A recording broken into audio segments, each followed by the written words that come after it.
嗨，大家好，我是坦平叔，带大家真正的中国。今天是2024年12月19号，这一期咱们继续聊聊俄罗斯入侵乌克兰，看一看乌克兰战场上又有什么变化。今天是俄罗斯侵略乌克兰的第1030天，也是乌军进入库尔斯克的第135天。这两天晚上比较热闹的就是俄军在前线发起了猛烈的反攻。12月18日消息俄罗斯武装部队总参谋长格拉西莫夫宣布，俄罗斯武装部队正在特别军事行动区整个前线发起进攻。他在俄罗斯国防部电报频道上发布的简报中指出这一点。格拉西莫夫说尽管西方向乌克兰提供了大量援助，但战斗接触线上的主动权掌握在我们手中。格拉西莫夫还说自北方军区成立以来，乌克兰武装部队已损失约100万人，以及约2万辆坦克和其他装甲车，1.95万多门野战炮和超过1500门火炮，数以千计的多管火箭系统发射器。看着这格拉西莫夫还是秉承了他那个老搭档绍伊古的这个风格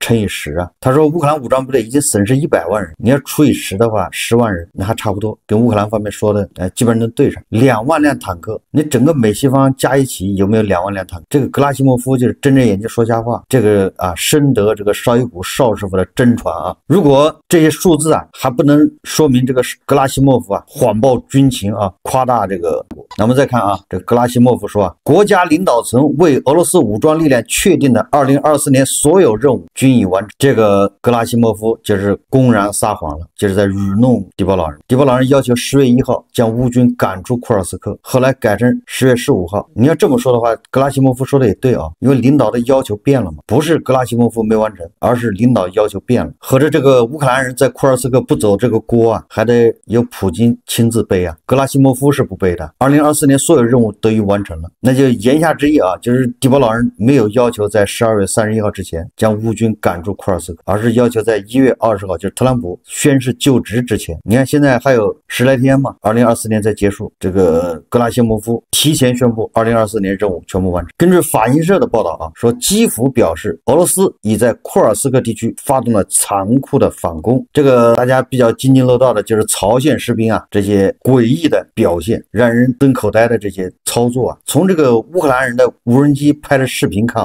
那简直是太残忍了。这些这个朝鲜士兵穿过这个雪地开阔地带，他根本就不知道发生什么。这个朝鲜的士兵一举一动都在乌军的无人机的监控之下，但是对此说朝鲜的士兵毫无防备，行踪完全暴露在乌军无人机的视野当中，却不知躲避。他们对无人机这种现代化战争军事装备完全无知。乌克兰的无人机部队指挥官说看见北韩士兵在空旷田野上奔跑，他们似乎完全不理解当下发生了什么。他说我不知道他们是真的不明白，还是俄军故意这么安排。他们直接暴露在空旷的田地里进行转移，40至50人的大编队在田野里奔跑，这对炮兵与无人机操作员来说无疑是完美的目标。这种情况让久经沙场的我们感到非常惊讶，从未见过这种情况，特别是过去2年多以来，俄军从来都不敢这么干。你说多残忍。那个无人机拍的视频那个朝鲜的视频完全不知道发生什么，两眼茫然的看着天空，似乎还要跟无人机打个招呼，结果这无人机直接就上去就炸了。就是他们不知道这发生什么了，不知道这无人机是干什么用的。这个完全有可能因为朝鲜信息非常闭塞对吧？我相信朝鲜它不是没有墙，它主要是没有网。说乌军的无人机飞手表示，在战场上很容易分辨北韩军队，他们的行为和俄军迥然不同。北韩的士兵就同傻子一样上了战场。这个乌克兰的第36海军陆战旅无人机操作员拍摄的视频显示说这个战场触目惊心这是朝鲜部队和俄军混合向这个库尔斯克大规模进攻的这个结束之后乌军用无人机是战场。这个视频大家可以在网上看1分多钟。这个视频中出现了俄军和朝鲜军队的可怕的叫死亡弧线，就在这个弧线上面那些朝鲜士兵的尸体已经被收走，但是被摧毁的装备仍在原地，集束炸弹留下弹坑密密麻麻。乌克兰总统泽连斯基在晚间的视频讲话中宣布，俄罗斯可能正试图掩盖参与对乌克兰战争的朝鲜士兵的损失。乌克兰武装部队总司令向总统通报了朝鲜士兵参加俄军战斗的情况。泽连斯基称，根据初步数据，俄罗斯人试图掩盖朝朝鲜人的损失。乌克兰国防军和我们的情报部门正在全面了解俄军部队的真实损失，其中也有朝鲜人。不幸的是，我们也必须对他们进行自卫。虽然朝鲜人没有理由在这场战争中死亡，唯一的原因就是普京的疯狂，这种疯狂笼罩着俄罗斯，并为这场战争火上浇油。就是泽连斯基最近一直说这个在库尔斯克乌军和朝鲜军队的交火。那么美国呢？美国以前一直说没有证据，后来说朝鲜士兵是到了库尔斯克，但是没有发现他们乌军交火的迹象。但这次不一样了根据美国媒体报道说数百名被派往俄罗斯的朝鲜士兵在与乌克兰军队的交战中伤亡。美方官员指出，战斗发生在俄罗斯西部库尔斯克地区，伤亡者包括从低级士官到高级军官。美国国防部发言人赖德证实，朝鲜军队已与俄罗斯军队联合参战，并在库尔斯克参与了激烈战斗。乌克兰政府和俄方军方亦披露，双方在库尔斯克交战已正式打响。那也就是美国人承认了也认可了朝鲜军队已经参战。我们再看看俄罗斯方面怎么表态呢？根据这个美国战争研究所的说法，说俄罗斯拒绝承认朝鲜军队进驻库尔斯克，以掩盖军事依赖。美国国家安全委员会科比报道了朝鲜军队的现役参与情况。俄罗斯继续否认和隐瞒朝鲜军队的存在，焚烧阵亡士兵的脸以掩盖身份，就是把那些被打死的朝鲜士兵给他毁容，要么就把他的身份证护照或者就那些证明身份的证件给他拿走，你就不知道这个人到底是俄罗斯的少数民族。俄罗斯也有朝鲜，也有那个朝鲜族对吧？你还不知道他是真的朝鲜的士兵。我相信这个朝鲜士兵应该是下场，但是很遗憾的，到现在都没有抓到一个俘虏。我想这么下去了，肯定会抓到活的，打得这么惨烈根据乌克兰军队第48独立炮兵旅通讯部负责人叫佩特连科表示，俄罗斯军队正试图占领大诺沃希尔卡镇，这是一个重要的枢纽，为他们在红军村方向，也就是波克罗夫斯克扎波罗热州方向进一步推进提供机会。俄罗斯军队可能计划在第聂伯罗彼得罗夫斯克州发起进攻行动，目前是向乌克兰军队施加压力和从总体上夺取它。这个刚才格拉西莫夫也说了俄军已经向乌军发起全线这个反攻那也就是在特朗普上台之前要抢更多的地方。我们再看看外交以及国际援助乌克兰外交网站上面公布说12月17日联合国大会通过了一项关于在乌克兰临时被占领土违反人权的决议，该文件首次将俄罗斯的侵略称为侵略战争。咱们这个频道已经早就一针见血地指出这个俄罗斯对乌克兰发动的就是侵略战争，一个主权国家悍然发动对另一个主权国家的进攻，这就是侵略。现在联合国通过决议已经称俄罗斯对乌克兰的战争叫侵略性的。决议谴责俄罗斯对乌克兰犯下罪行，包括非法拘禁乌克兰平民、使用酷刑和虐待，以及是临时被占领土的居民。重要的是，联合国将首次将俄罗斯的侵略称为俄罗斯对乌克兰的侵略战争。该文件得到81个国家的支持，80个国家弃权，14个国家反对。反对的国家里面有伊朗、有白俄罗斯，还有古巴，还有大国，还有朝鲜。澳大利亚宣布为乌克兰能源恢复提供5000万欧元的新援助计划。澳大利亚外交部长黄佩妮在与乌克兰外交部长会晤后表示，澳大利亚将向欧洲复兴开发银行划拨资金，帮助乌克兰获得贷款，并向乌克兰能源支持基金捐款639万美元。他说，我们也理解俄罗斯入侵对家庭的影响，这包括从俄罗斯返回的儿童的康复问题。根据彭博社报道说欧盟正在重新考虑没收俄罗斯价值约3000亿美元的冻结资产，并将其转移到乌克兰。到目前为止，欧盟和7国集团国家只使用了这些被冻结资产所产生的利润。那现在欧盟已经决定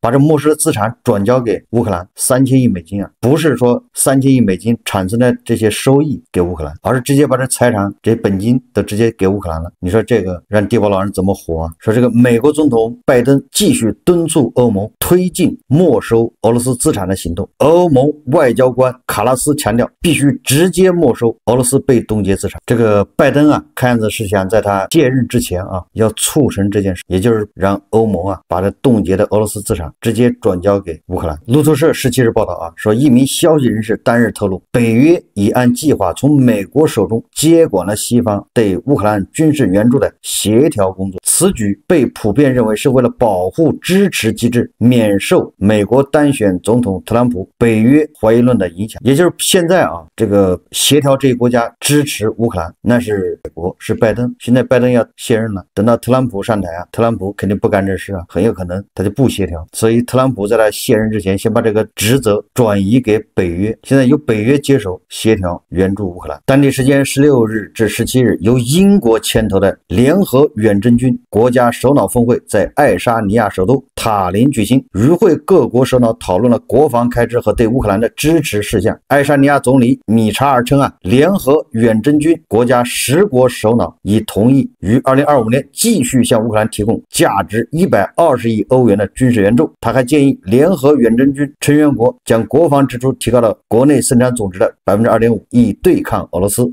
此外，各国还同意采取措施打击俄方躲避制裁的运输油气行为，包括英国为首的联合远征中10国以及德国和波兰已于16日签署协议，保障有效打击行动。什么叫联合远征军呢？实际上是2014年在北约威尔士峰会上成立的这么一个组织，是由英国、丹麦、爱沙尼亚、芬兰、冰岛、拉脱维亚、立陶宛、荷兰、挪威和瑞典10国组成。我理解的啊，实际上就是波罗的海3国，3个小国家，然后呢，芬兰和瑞典，因为它当时还不是北约成员国，然后冰岛、丹麦都很小啊，这些国家恐怕更需要保护啊，更担心这个俄罗斯的侵略，所以他们在英国的这个牵头之下，搞了一个联合远征军，本来就是为了应对俄罗斯侵略的，这回派上用场了，是吧？要给乌克兰120亿欧元的这个援助，2025，什么意思呢？就是你美国不牵头支持乌克兰，自然有英国牵头，这些国家啊，不仅继续援助乌克兰，他还要打击俄罗斯的运油的船队进行制裁。这个12月18日啊，根据《生意人报》因美国《纽约时报》报道说，消息人士透露啊，美国总统拜登试图在其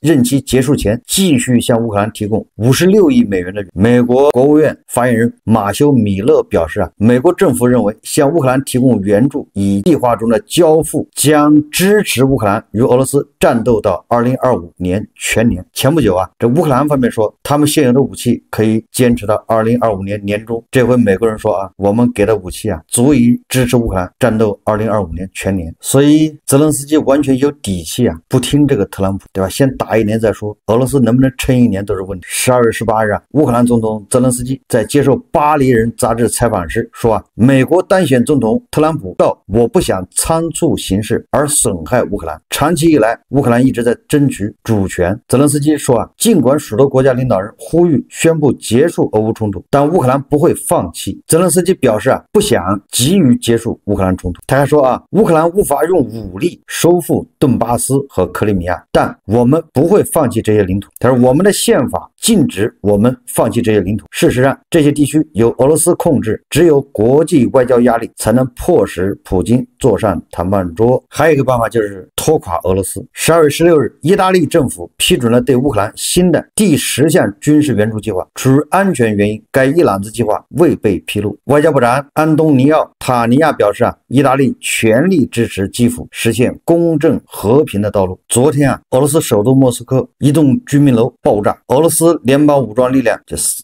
3防司令啊基里洛夫中将及其助手啊被精准斩首。乌克兰方面还承认了就是他干的，这个啊让这个俄罗斯啊还有黄俄非常震惊和愤怒，还有害怕。这个普京啊对基里洛夫中将遇难表示哀悼。这个俄罗斯国家安全局啊，短短的几个小时之内就将凶手抓住，但是这个人到底是不是凶手咱也不知道，反正俄罗斯人是说把他凶手抓住了，也让这个凶手啊亲自对着镜头啊说出了他作案的过程，乌克兰方面怎么收买他的，给他承诺什么好处，他是怎么潜入到俄罗斯实施的这个计划。这个为什么让俄罗斯还有一些黄俄非常震惊呢？实际上这个也好理解啊，因为这么精准把这个基里诺夫中将给他斩首，这个而且是在莫斯科啊，这个是说明这个俄罗斯已经被渗透成筛子了。首先第一个就是基里诺夫他的行踪是谁暴露的，就谁能掌握他几点从那个楼里出来，他的路线是什么，他在哪，这说明这个俄罗斯人呢把这个是爆炸的这个人给抓住，这个人实际上一点都不重要，以后搞个机器人可以在那取代，最主要的是潜伏在莫斯科的这个情报网，显然俄罗斯到现在是一头雾水，对吧？这个基里诺夫中将的这个行踪到底是怎么泄露出去的？然后这个俄罗斯人说这个就是美国人干的，为什么呢？理由很简单啊，说这个美国人呢在乌克兰在全球都搞那个生化武器啊，做这些实验，这都是禁止。结果这个俄罗斯的这个三防司令啊，正好他也是搞生化的，所以他手上就掌握了大量的美国在乌克兰搞这个什么生物实验这些数据、这些罪行。所以美国啊，对这个基利诺夫啊，那是视为眼中钉、肉中刺，必须要除掉，所以就让这个乌克兰安排人去解决。你看，似乎也很充分呢。美国国务院发言人马修米勒表示啊，美国与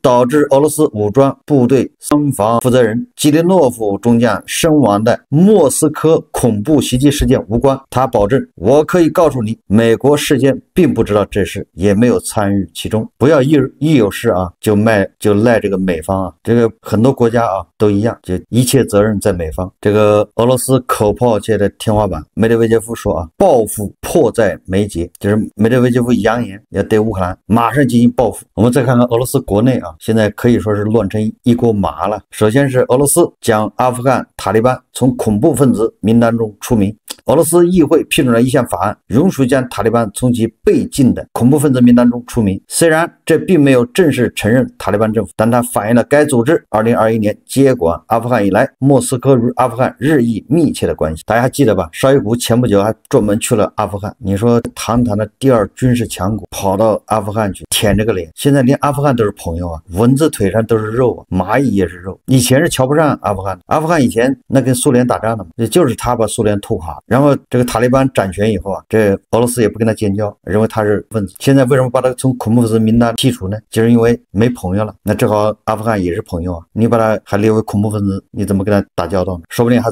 能从阿富汗啊整些人过去打仗，说不定从阿富汗呢可以搞点武器过去。你说俄罗斯都已经混到什么程度了？当然了，这也可以作为一种对冲啊。什么叫对冲呢？就是俄罗斯失去了叙利亚，给人感觉啊，俄罗斯失去了叙利亚，但是他得到了阿富汗。根据这个央视的报道啊，说卫星照片显示，俄军车辆在叙利亚码头集结。叙利亚证据巨变后，俄罗斯在叙利亚的军事基地去留也被外界备受关注。最新卫星图片显示，大量俄军车辆在叙利亚机场和码头集结。但是目前，虽然俄罗斯还在努力争取在叙利亚驻军，但一些西方国家却似乎有逼走驻叙俄军的意图。这是央视报道的啊，说已经通过卫星图片看到俄军在集结，等着飞机轮船过来接走了。帝国主义啊，夹着尾巴逃跑了啊！这回是俄爹夹着尾巴逃跑了。这个今日俄罗斯报道啊，说俄罗斯总统16日表示，俄罗斯不能以牺牲社会其他领域为代价，无限制的增加军事开支，同时也要避免卷入一场全面的军备竞赛，损害俄罗斯社会和经济发展。这个俄罗斯人呢，都是精神病，说话前言不搭后语的，感觉人人都喝了早酒啊。普京居然说俄罗斯不能牺牲以社会其他领域为代价，无限制的增加军事开支，这不是高级黑吗？这军事开支增加的还少啊，都已经占30%了，他的财政预算的30%多是啊，占 GDP 的7%还是多少？就是已经在崩溃的边缘，还要怎么加呀？再加就完蛋了。当地时间12月18日，俄罗斯摩尔曼斯克州州长称，该州南部一列客运列车与货运列车相撞，救援人员已赶赴现场。这就是央视报道的。这个客运列车啊，是由摩尔曼斯克开往圣彼得堡，在抵达车站时与货运列车发生侧面相撞，那就一个要撞翻啊！3节客运车厢及多节货运车厢脱轨，目前共有7组急救人员在现场救援，人员伤亡情况仍在统计中。客运列车站乘客数量超过300人，这个估计被乌克兰人啊，把俄罗斯的这个铁路系统啊，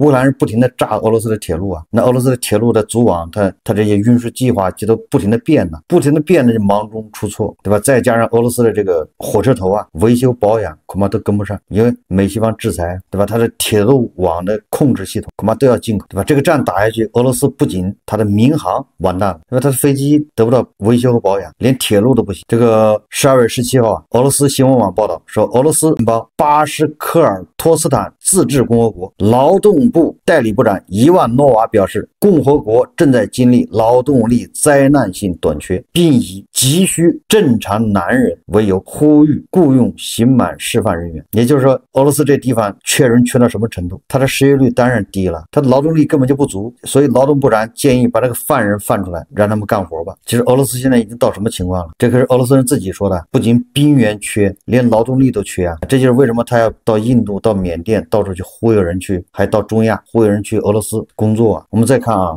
这个愤怒的俄罗斯的议员终于把怒火发向了俄罗斯中央银行行长纳比乌林娜。为什么呢？是因为通货膨胀正在摧毁俄罗斯。国家杜马议员对中央银行行长纳比乌林娜发起攻击，责问央行行长说：“嘿，纳比乌林娜女士，你有能力吗？”意思就是你到底行不行？俄罗斯通胀都已经这样了。攻击纳比乌林娜的是米罗诺夫议员，他主要指责纳比乌林娜前不久提高关键利率，也就是 21%而且有传言说马上提高到 23%。2022年2月，在战争开始后不久，纳比乌林娜曾提出辞职，他知道要坏事了。这个侵略战争一开始，纳比乌林娜就不干了，对吧？你另请高明吧，我能力有限。但是普京挽留他，因为只有他还可以疯狂印钞随心所欲提高利率，不通胀才怪。实际上，纳比乌林娜他只是执行者，他是个替罪羊。你这些议员骂他有什么用啊？俄罗斯2025年总预算41.45万亿卢布